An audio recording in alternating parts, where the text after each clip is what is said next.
반갑습니다. 오리엔테이션 5번째 시작하겠습니다. 여러분이 실습일지를 같이 쓰다 보면 어떤 문제가 발생하나요? 사실은 문제가 발생하지는 않죠. 왜냐하면 실습일지라고 하는 개념은 내가 실습한 내용을 그대로 기록하는 거니까. 근데 문제가 생겼죠. 어떤 문제가 생겨요? 뭘 기록할까가 문제가 생겼고, 그래서 저번 오리엔테이션 4에 대해서 이 얘기했습니다. 그래서 계획서와 일지 사이 속에서 관계 속에서 어떻게 계획서가 일지로 들어가서 일지를 멋있게 장식할 것인가를 오리엔테이션 4에서 얘기했다면, 오늘은 슈퍼비전에 대해서 한번 말씀을 드리고자 원합니다. 슈퍼비전은 뭐죠? 말 그대로 높은 상태에서, 탁월한 상태에서 먼저 간 사람이 후배에게 어떤 알려주는 것 아닐까요? 그렇죠? 지식을 가진 사람이, 학위를 가진 사람이, 자격증을 가진 사람이 알려주는 거죠. 선배가 후배를 가르쳐 주는 거죠. 그렇죠? 그러면 이제 슈퍼비전이라는 개념을 이렇게 쉽게 생각하면서, 그러면 슈퍼비전을 어떻게 쓸 것인가라는, 나 실습생인데 슈퍼비전을 내가 써요? 슈퍼비전 써주는 거 아니에요? 맞아요. 여러분들은 실습을 하는 실습생의 위치에 있지만, 그러나 두 가지 관점에서 실습을 시작했으면 좋겠어요. 하나는 내가 실습생에서 실습을 한다. 첫 번째. 두 번째, 내가 슈퍼바이저로서의 실습을 한다. 달리 말하면 내 것 중심으로 하다 보면 어떠한 현상이 나타나요? 그냥 내 것에 급급해가지고 앞만 바라보고 가는 거죠. 그렇죠? 그러니까 손으로 그리면 이렇게 봐요. 이쪽이 안 보여요. 이렇게. 이쪽 손 안쪽은 보이는데. 근데 슈퍼바이저는 이렇게 들어주는 게 슈퍼바이저예요. 이해되시죠? 슈퍼바이저는 전체를 보는 거죠. 그러니까 우리가 사회복지 개론에서 거시적인 관점, 미시적인 관점, 이 두 가지 관점으로 항상 모든 걸 보게끔 귀에 딱지가 붙을 정도로 강조하는 게 거시적과 미시적 관점을 얘기해요. 그러면 여러분이 실습하면 되게 많은 사람들은 내 거에만 급급해.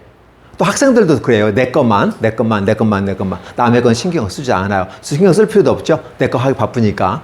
그런데 여러분들은 이제 정규 과정을 다 마친 상태에서 마지막 실습을 하는 입장에서 나의 지식이, 나의 기술이, 나의 가치관이 어느 정도에 와 있는지를 테스트해보고 점검하는 시간들이 필요한 거죠.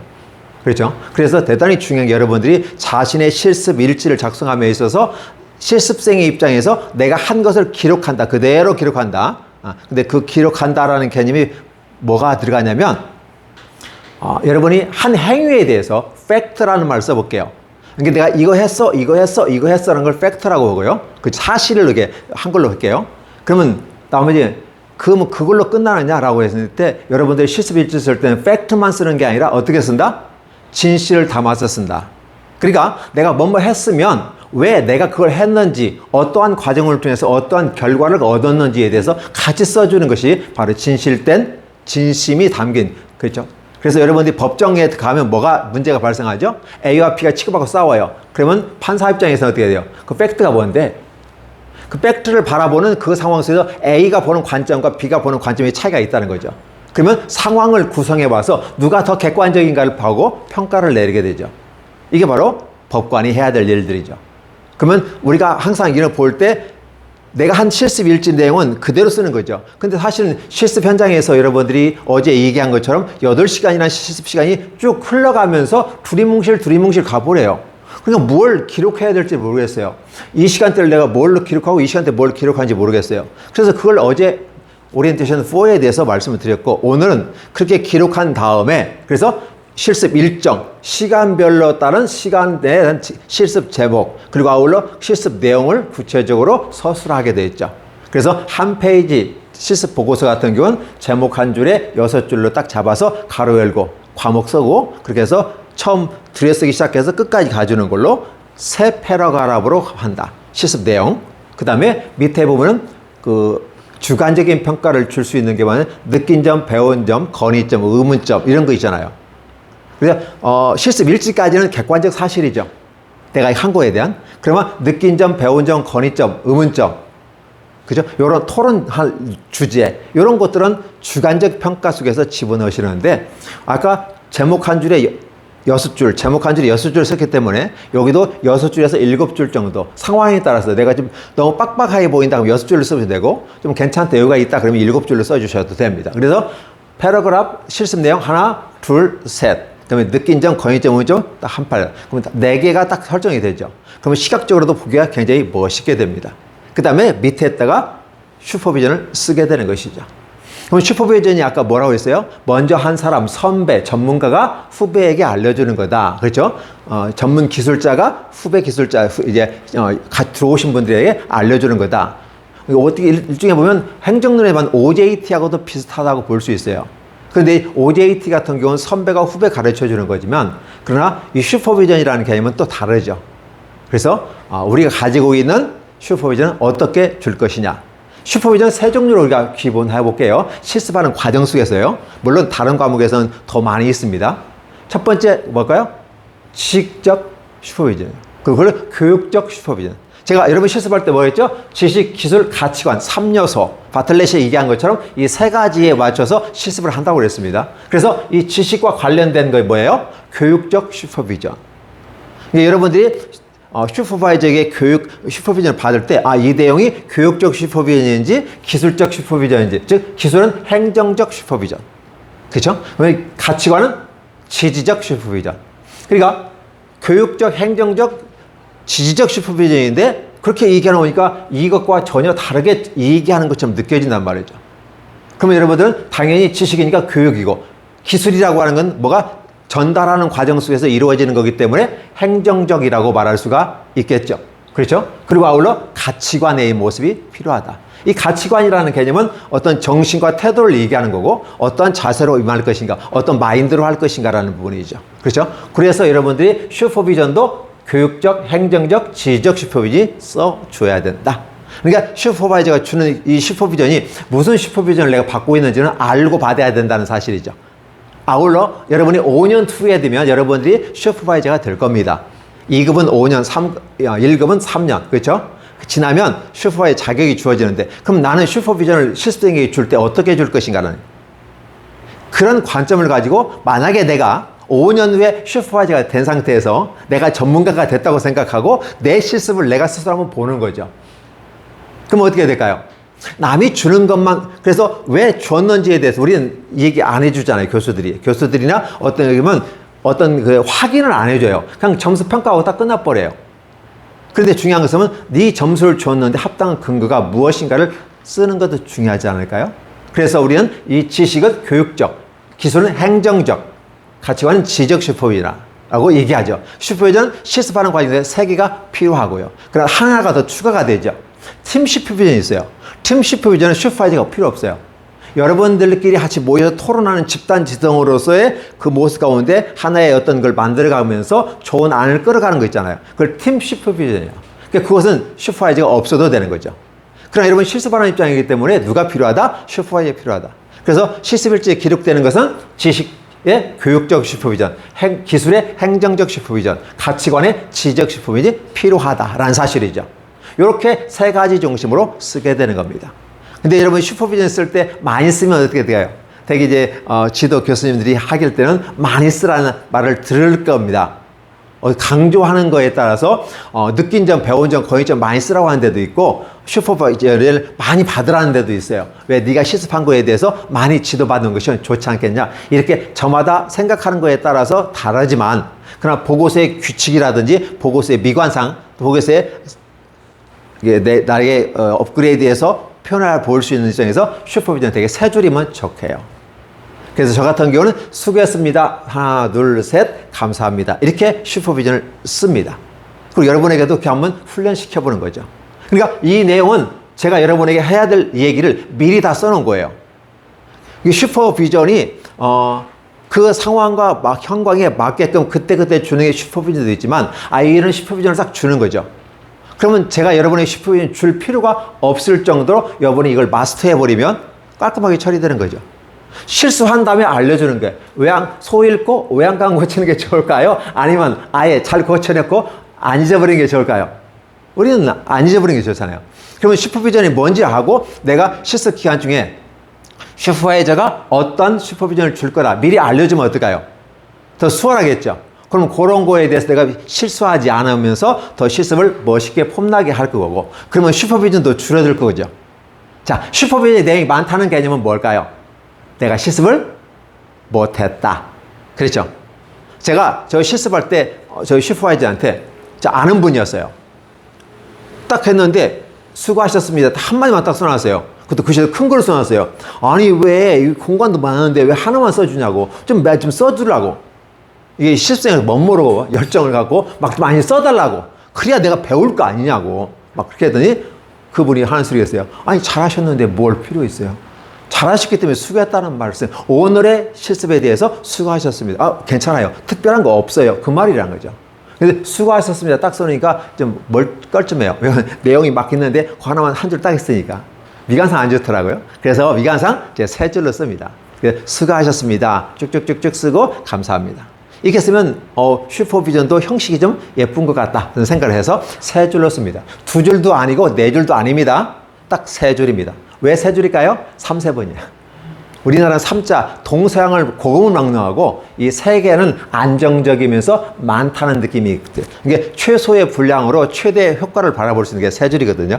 그래서 세 줄을 쓰게 됩니다. 써주시는데 여러분들이 첫째 보면 슈퍼비전은 이제 교육적, 지식적, 행정적, 가치적인, 지적 슈퍼비전이 들어가는데 이걸 전체적으로 한번 이렇게 볼게요. 그럼 여러분들은 이것을 20개의 실습 일지에 골고루 집어넣어야 되는 거죠. 물론 슈퍼비전은 실습한 거에 대해서 어떻게 돼요? 그에 대한 피드백을 주는 거잖아요. 그죠? 그렇기 때문에 맞아 떨어져야 되는 것도 있지만 때로는 실습 내용과 다를 수도 있어요. 왜 다를까요?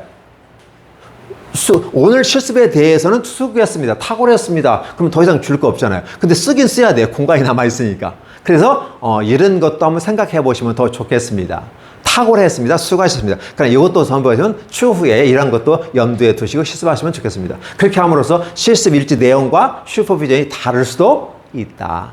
기본적인 것은 실습 일지를 바탕으로 해서 피드백을 주는 건 맞는 말이지만 다를 수도 있다. 경우에 따라서. 그렇죠? 그래서 여러분들이 한번 보시면 좋겠습니다. 자, 첫째, 여러분이 실습을 하게 될 때 제가 여러분에게 늘 강조하는 거는 가장 중요한 게 그래서 1번으로 만들어 놨어요. 이게 C하고 어퍼스 쓰시고 T 쓰죠. 클라이언트 악자입니다. 자, 클라이언트의 안전에 최우선을 두시기 바랍니다. 여러분의 그 사회복지라는 개념은 서비스를 제공하고 그 클라이언트의 복지를 향상시키는 데 목적이 있잖아요. 그러면 클라이언트에 맞게끔 주는 거죠. 어린아이는 어린아이에, 노인은 노인에게, 군인은 군인에게, 그렇죠? 여성은 여성에 맞게끔 어떤 프로그램을 진행해야 되는데 그렇지 못하는 경우가 참 많습니다. 만약에 군인들에게 행할 것을 여성에게 한다든지 초등생에게 한다든지 좀 어렵지 않을까요? 그래서 안전이 제일 중요합니다. 달리 말하면 내가 어떤 프로그램을 해서 어떤 목적 달성을 하고 뭐 내 의욕을 높이는 건 좋은데 결국은 뭐냐면 클라이언트가 더 다치면 꽝이에요. 우리 2박 3일 저기 속초 캠프 갔다 왔거든요. 공정 여행하면서 강원도에 불났던 고성 지역의 산을 보기도 하고 하루는 막 워터피아에서 놀기도 하고 다양한 방식의 이제 그 테마에 참여했는데 그 과정 속에서 누군가가 총도 쐈어요. 이게 총도 쏘고 연습하고 맞추는 작업, 맞추면 선물도 받고 애들 굉장히 좀 좋아했거든요. 근데 그것도 굉장히 위험하단 말이죠. 근데 누가 맞아서 눈이 하나 실명이 됐다. 그러면 아무리 좋은 프로그램이라 할지라도 꽝이거든요. 그래서 안전이 가장 중요하죠. 그래서 좀 귀찮죠. 날씨도 덥고 짜증나는데 줄 서라고 이쪽에 넘어오지 말라고 해야 하는, 그래서 소리도 질러야 되고 넘어가면 안 된다고 막아는 이런 것들이 굉장히 중요하죠. 그래서 때로는 안전 요원은 없지만 안전 요원을 선생님들이 막아서 더 이상 나가지 못하게 막아주는 거. 그러면 덥다 보니까 자기 편한데 쉬운데 그늘에 막 오다 보면 침범하잖아요. 그게 위험할 수가 있다는 거죠. 그래서 클라이언트의 안전을 최우선하는 실습이 되어야 된다. 이것이 첫 번째예요. 여러분들이 실습하는 과정에서 프로그램을 할 때 이런 것도 염두에 많이 두어야 됩니다. 두 번째는 기본적인 건 지식과 기술과 가치관에 입각해서 실습을 진행하세요. 그래서 여러분들이 실습일지 쓸 때도 제목을 쓰고 그에 가로 열고 닫고 해서 무슨 과목과 연관성을 가졌냐라고 추측을 하고 이 과목과 연관이 있는 것 같아라고 생각하면 여러분 그걸 집어넣으시면 되고 밑에 자세한 설명을 하면 실습 내용이 되는 거죠. 그래서 지식, 기술, 가치관은 이게 대단히 중요합니다. 베틀러가 이게 학자들이 얘기한 거거든요. 그래서 우리가 실습을 할 때 그래서 전문가라는 말을 듣고 싶고 여러분 사회복지사가 전문가냐 아니냐 늘 지금 딜레마가 되어지는 거죠. 나는 사회복지사가 전문가라고 생각하는 사람은 전문가로서의 합당한 지식과 기술과 가치관을 소유하고 지켜나가야 되겠죠. 그렇죠? 이게 대단히 중요합니다. 세 번째 보면 기관 사회복지사와 마찰을 피하십시오라는 거예요. 어제도 말씀을 드렸습니다만은 기관 사회복지사와 슈퍼바이저와 자원봉사와 클라이언트들은 사실 누구를 위해서 존재한 것 같아요? 나를 위해서 존재한 것 같아요. 내가 실습을 하기 위해서 존재하는 거잖아요. 그렇죠? 그럼 그들은 소중한 사람들이거든. 그리고 사실은 난 슈퍼바이저와 사회복지사도 배워가면서 환경을 익숙해하고 체험하는 시간들이잖아요. 그렇죠? 그런데 그냥 체험하는 게 아니라 전문가로서 프로그램을 진행하면서 하는 거기 때문에 사회복지사와는 친숙해져야 되지 않을까요? 또 슈퍼바이저하고 친숙해져야만 합니다. 이 부분 대단히 중요해요. 좀 확대해보면 실습생과 실습생끼리 더 친해져야 되겠죠. 실습생을 많이 지도하다 보니까 어떤 현상이 나타나냐면 준비되지 않는 사람들이 있어요. 이게 약간 소양이 덜 됐다라고 보아야 될까요? 제가 슈퍼바이저 교육을 처음에 받았을 때 이런 말을 했어요. 너무 연세 들었거나 너무 말귀를 못 알았거나 봐가지고 딱 면접을 해서 당신이 컨트롤할 수 있는 사람만 뽑아라. 다 받지 말라. 처음에 듣고 보니까 그 말이 맞았어요. 왜냐하면 사회복사 질이 떨어진대. 그래서 사회복사 질을 높이기 위해서는 입구를 좁혀가지고 똑똑하고 잘났고 빠릿빠릿한 사람만 골라서 하라는 게 취지였어요.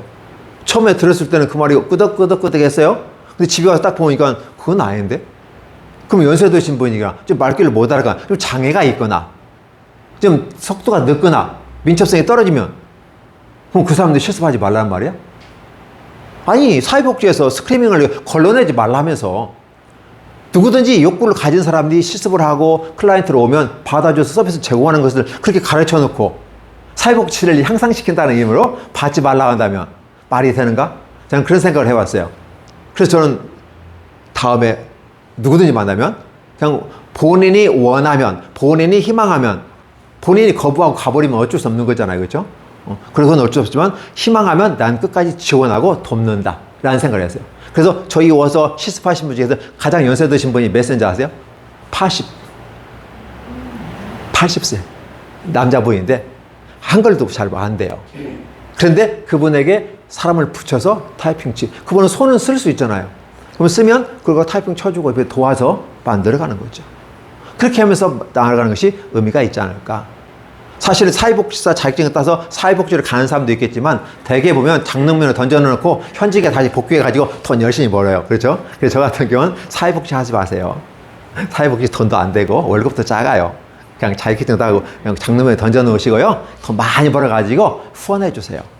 현장에서 이거 아니면 안 된다고 막 목숨 걸어놓고 사회복지 하시는 분들 많거든요. 그럼 그분들을 지원하고 후원해 달라고. 차라리 그게 사회복지사 돕는 일이 사회복지 하는 일이라고. 이렇게 말씀을 드리곤 해요. 그럼에도 불구하고 넌 사회복 꼭 하겠습니다. 그러면 꼭 그런 사람들은 해야 돼. 왜? 역사적 사명을 띠고 사회복지의 길 가고자 원하니까. 그럼 그런 사람들은 도와야 되죠. 누가 도와야 돼요? 사회복지가 돕는 거죠. 다른 사람도 돕지만 사회복지사에 대해 도와요. 왜? 제가 공부하고 실습해봤고, 내가 현장에서 내 능력이 특중해가지고 내 사회복지 가서 그거 하는 것보다 차라리 돈을 많이 벌어서 사회복지 하는 사람들 지원하는 것이 낫겠다 생각하는 사람들 그렇게 하시면 훨씬 나아요. 저는 그렇게 좀 전해주고 싶고요. 그럼에도 불구하고 하고 싶은 사람은 꼭 하시면 좋겠다는 생각입니다. 그래서 사회복지사가 이제 마찰을 좀 피했으면 좋겠다. 그렇죠? 단지 사회복지사만 아니라 슈퍼바이저, 자원봉사자, 기관의 클라이언트 누구를 막론하고. 왜 사회복지라는 개념은 사람을 위한 건데 사람하고 치고받고 싸운다는 것 자체가 합리적이지 않죠. 불합리적이기 때문에 그렇습니다. 자기관리가 중요하다. 아까 얘기했지만 의욕과 성취욕이 강해가지고 막 밀어붙이는 경우가 있어요. 아까 이 자기관리가 요구하고 똑같이 같은 맥락이 있어요. 자기관리가 안 되신 분들이 있어요. 감정 처리가 안 되는 분들.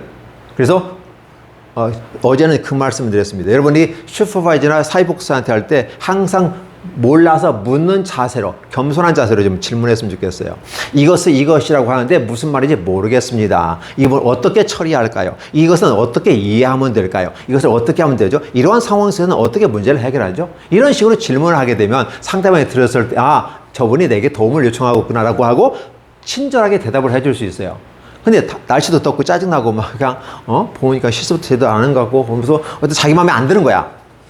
그렇죠? 뭐 그런 것도요. 말을 한마디 해도 짜증스럽게 얘기하고 이거 어쩌라는 건데요? 어떡해요? 그럼 뭐 어쩐데요?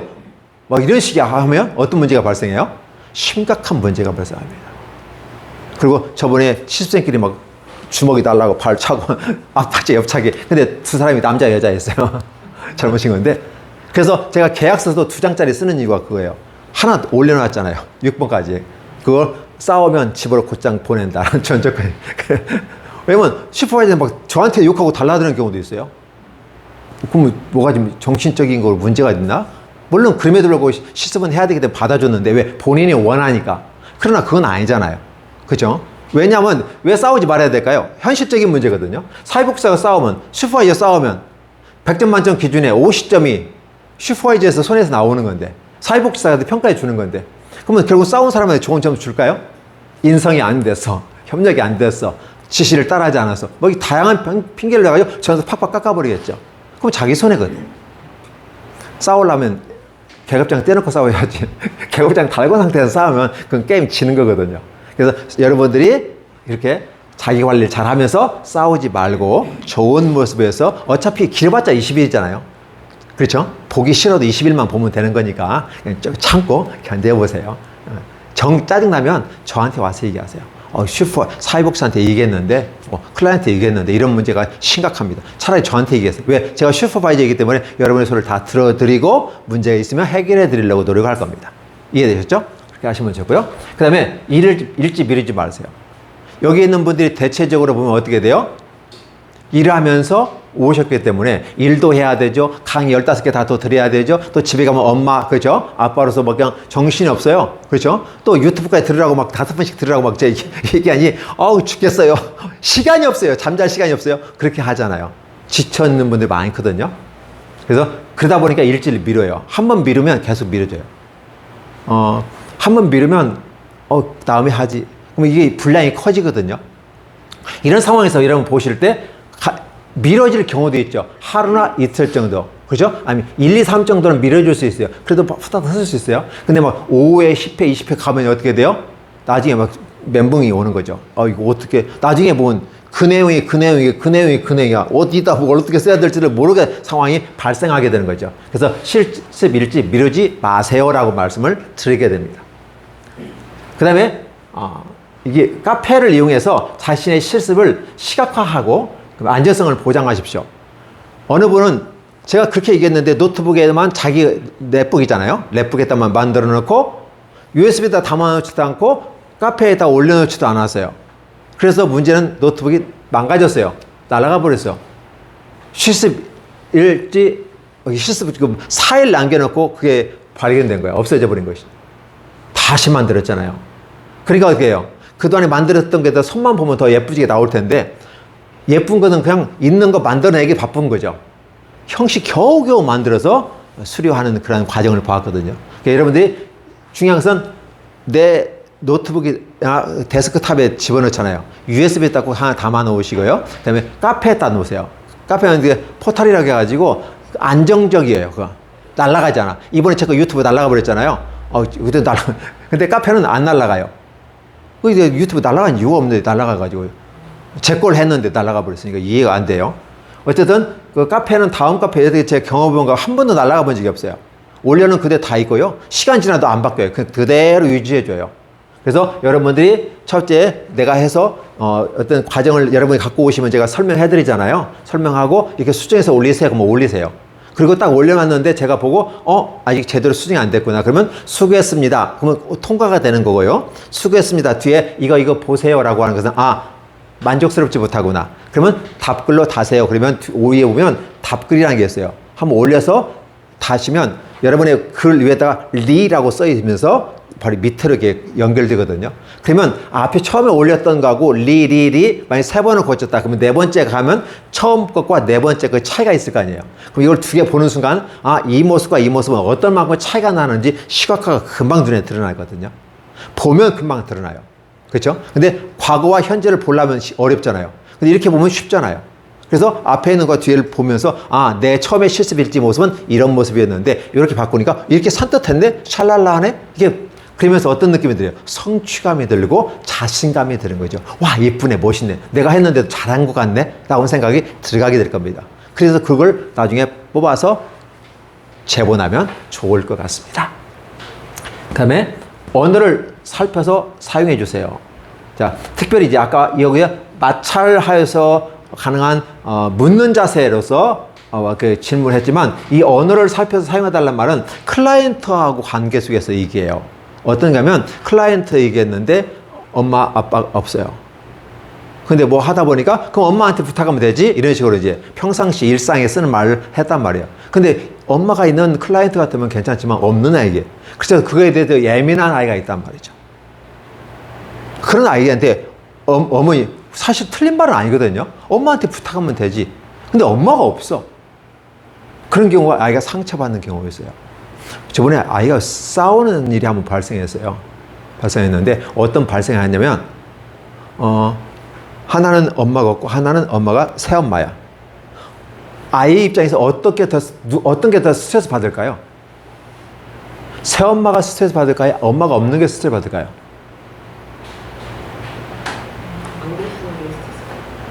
안 계시는 게? 여러분의 입장하고 아이들 입장이 또 다르더라니까요. 딱 해서 두 아이가 싸웠는데 하나는 너 엄마 없잖아. 근데 그 애가 듣고 기분 나쁘잖아요. 너는 새엄마잖아. 딱. 근데 그 소리 듣고 막 터져버렸어요. 그럼 막 이게 나이 차이도 많은데 막 정신없이 머리 잡고 막 싸우는 일이 발생했어요. 아니 그게 큰 문제야? 라고 생각하지만 그 어느 하나가 그게 문제를 발생하거든요. 실습을 알게 될 때 클라이언트하고 같이 쎄쎄쎄고 노시라고 하잖아요. 그때 가능한 언어 같은 것을 조심스럽게 쓰라는 말을 하게 돼요. 그래서 언어 살펴서 그래서 가능한 긍정적인 말을 쓰시고 부정적인 언어 안 쓴다라는 거죠. 그래서 이게 긍정적인 단어가 쓸 때는 어떻게 해요? 오픈형의 질문을 많이 하는 거죠. 엄마 있어 없어? 이렇게 아니라 넌 누구한테 도움을 받아? 이런 식의 질문을 하면 낫겠죠. 너는 어렵고 힘들 때 누구한테 도움을 받아? 그러면 자기가 엄마라고 하든지 할머니, 그러니까 그 문제 안 돼요. 근데 넌 엄마한테 도움 받아? 아빠한테 받아? 너 할머니한테 받아? 이게 딱딱 지정하면 어떻게 돼요? 선택 방향이 없잖아요. 그러면 내가 엄마가 필요한데 엄마가 없어. 그럴 때는 문제가 심각한 거죠. 근데 그 문제를 받아들일 정도의 어떤 자존감이 있는 클라이언트라면 괜찮은데 자존감이 없고 자존심만 있어. 건드려버리니까 터져버리는 거죠. 이런 걸 보면서 여러분들이 언어를 생각하는데 잘 쓰시면 좋을 것 같습니다. 그래서 우리 일상에서도 긍정적인 언어 쓰는 게 훨씬 좋죠. 오픈형의 질문하고 상대방이 알아서 대답하게끔 만드는 거예요. 폐쇄형으로 질문은 이게 되게 검사들이 그러잖아요. 몰아가잖아요. 그죠? 했어 안 했어? 그 뭐 설명하면 다 yes, no만 대답하세요? 그럼 잘못 대답하면 어떻게 돼요? 뭐 잘 몰아가는 거예요, 이게. 그죠? 이런 것이 발생할 수가 있어요. 그러나 중요한 것은 사회복사는 법정이 아니잖아요. 클라이언트를 위한 거기 때문에 그 클라이언트가 말하는 그래도 다 받아들이는 것이 참 좋겠다라는 생각을 해보는 거죠. 자, 클라이언트에 휘둘리지 말 것. 여러분 이제 클라이언트로 같이 움직이잖아요. 그럼 애가 어리고 하니까 하다 보면 애들이 여러분의 이런 말 있죠. 손자가 할아버지 상투 잡는다는 말. 이쁘니까 뭘 다 해주고 다 해주다 보니까 상투까지 잡아버리는 발생하거든요. 여러분들은 그 클라이언트하고 지금 많이 만나는 시간이 없을 거예요. 코로나 이후에 조금씩 늘어나지만. 그러나 이게 좀 너무 친하다 보면요. 선생님들 갖고 놀아버려요. 이 아이들이 얼마나 영특하다는 말은 긍정적인 의미가 있어요. 영악하다는 단어가 있어요. 그 어린아이한테 악하다는 말을 써. 그래서 영악하다는 말을 쓰거든요. 저 나름대로 해석해보는 거예요. 왜 영악하다고 할까? 영특한 건 좋은데 똑똑하고 지혜로운 것 같은 좋은데 이게 악한 어린 아이인데도 악한 의도가 이렇게 하는 거예요. 선생님들 갖고 놀아버려요. 그럼 선생님들은요 안 됐다고 생각하고 좀 약간 불쌍하다는 마음이 있어가지고 이 퇴단 해주려고 하는데 이용하려는 애들이 있어요. 구체적인 예는 안 들을게요. 그런 경우가 있어요. 이게 중요한 것은 여러분들은 저한테는 실습생이지만 클라이언트의 입장에서는 어때요? 선생님으로 와 있는 거기 때문에 선생님의 위치에서 지도할 건 지도해주고 자를 건 자르고 애들이 요구하는 것도 막 극단적인 걸 막 뭐 좀 사주세요 이런 경우도 있거든요. 그럼 사줄 필요가 없어요. 여러분의 필요에 따라서 내가 만약에 상담을 하고 난 다음에 날씨도 더우니까 아이스크림을 한 사줄 수 있잖아요. 나한테 도움을 줬으니까 그런 건 좋은데 아이가 뭐 좀 사주세요. 그래서 막 이런 경우도 있단 말이죠. 그럼 여러분은 거절을 못 해요. 그죠? 잘해준다고 생각하니까. 근데 그걸 거절할 수 있어야 돼요. 그죠? 거절할 때와 줄 때를 구별하고 피할 것과 알릴 것을 구별하는 것이 아주 중요합니다. 그래서 이 클라이언트들에게 이것은 안 되는구나. 만약에 그렇게 누군가가 뭐 좀 사주고 한두 번은 사줄 수 있는데 계속 사달라는 경우가 있거든요. 아니면 선생님 여기 오기 전까지 선생님이 몇 시에 온다는까지 다 파악하고 바깥에 서가지고 선생님 오기 전에 만나가지고 뭐 좀 사주세요. 이렇게 하는 경우도 있어요. 설마 그렇게까지 한 아이도 있습니다. 그러다 보니까 여러분들이 휘둘리지 말라는 거. 선생님으로서의 기본 해줄 것과 하지 말 걸 다 구별이 되잖아요. 그렇죠? 저한테만 실습생이지 여러분들은 선생님으로 와 있는 거거든요. 그렇게 해서 해주시면 좋겠습니다. 자, 그 다음에 계획서 중심으로 실습을 하십시오. 뻔한 얘기거든요. 여러분이 하다 보면 약간 변동되고 할 수 있어요. 변동하면 바로바로 저한테 상의하시고요. 그 다음에 그 날짜가 이게 시작 날과 끝 날과 그걸 넘어서 되는데 교수하고도 연관시켜서 점검하면서 계획서 중심으로 실습을 진행하는 게 좋겠다. 실습 시간 엄수, 이건 대단히 중요하잖아요. 그래서 저는 이제 실습 시간보다 저는 내용을 강조하는 편이라서 실습만 잘하면 되는 거야 라고 생각하지만 실은 다른 사람들은 실습 시간이 제일 중요한 거야. 보고서는 좀 못 써도 괜찮아.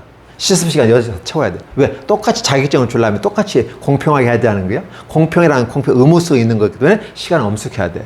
여러분들은 가능한 최대한, 만약에 부득이 늦어진다면 문자라도 전화라도 주시고 오시면 제가 이해를 하고 넘어가잖아요. 근데 그것도 없이 늦게 되면 안 되는 거죠. 이건 어쩔 수 없는 시간 엄숙해야 되죠. 그래서 특히 실습일 시간에 시간 기록하는 거 엄격하게 관리해 주셔야 됩니다. 그다음에 모든 것은 거시적과 미시적 관점에서 시작합니다. 실습생과 슈퍼바이저, 아까 그 얘기 같이 했잖아요. 그죠? 요 부분도 입장에서 생각해 주시면 참 좋겠다.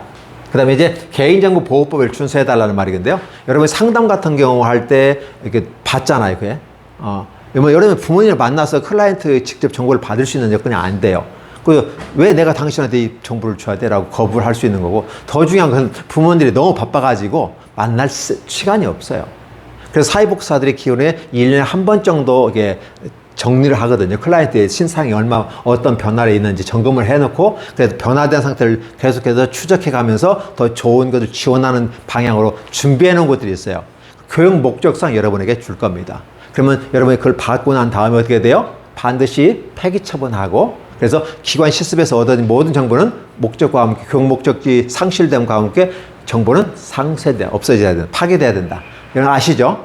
정보보호법이 이제 강조화되어 있기 때문에 그렇습니다. 그 다음에 혼자 고민하지 마시라는 거. 아까 지적시법이죠. 가치관이죠. 이 지적시법에 이제 혼자 고민하시는 분이 있어요. 대개 한 3, 4일 되면 그때 가장 고민이 됩니다. 사실 3, 4일이 되면 게임 다 끝난 거거든요. 근데 그것만 조금만 넘어가면 되는데 거기서 포기한 사람이 참 많아요. 그래서 혼자 고민하지 마십시오. 왜? 실습이 됐잖아요. 슈퍼바이저에 도움을 요청할 수 있잖아요. 당당하게 요청하시면 도와드린단 말이죠. 타이핑 안 된다. 그럼 뭐 타이핑 되는 분을 연결시켜서라도 해드리고, 손으로만 써면 되잖아요. 그럼 타이핑을 대신 써주고, 집에서 하나 연습해보라면 되고, 서서히 하면 돼요. 보고서를 잘하려고 저는 잘하라고 하지만 사실은 그냥 형식만 갖춰도 돼요. 중요한 것은 하려는 의지 속에서 얼마만큼 내가 노력하냐가 중요한 거잖아요. 그러면 지원할 테니까. 근데 여러분들은 그렇게 저한테 요구할 사람은 없지만 어쨌든 혼자 고민하지 마시라는 것. 시간이라든지 직장이라든지 이런 참 고민 많거든요. 이런 것들 이미 시간 같은 건 자기 시간 관리 잘 하시니까. 그런데 그럼에도 불구하고 직장에서 뭐 시설을 못하게 한다든지 그런 경우도 있을 수도 있고, 그랬을 때는 또 같이 오면 기간을 늘린다든지 어떤 방법을 좀 찾아보면서 하면 좋을 것 같습니다. 그러면 도구 활용을 잘 하시라는 것. 카페와 유튜브를 잘 활용하셔서 하셨으면 좋겠습니다. 참고적으로 제가 이렇게 이 얘기하는 이 모든 내용들은 굳이 이렇게 안 해도 돼요. 그런데 해드리는 거면 여러분들이 슈퍼바이저가 대개 슈퍼바이저 줄 때 어디에 기초를 둔다? 지식, 기술, 가치관을 준다. 그런데 이것은 학문적인 개념이 아니라 현장에서, 실습 현장에서 클라이언트가 마주치는 과정 속에서 강조를 두는데 제일 먼저 주는 건 안전의 문제다. 그리고 이 안전 문제가 해결되면 어떻게 해요? 내가 전문성을 확보할 수 있게 프로그램을 진행하면서 해야 되기 때문에 안전이 확보된 첫 번째로서 내 역량 강화가 중요하다. 그럼에도 불구하고 안이 더 중요하다라는 생각을 해보시면서 실습 일지를 쓰시면 더 안전하게 쓰실 수 있으리라 생각됩니다. 예, 감사합니다. 여기까지 슈퍼비전으로 마무리하겠습니다.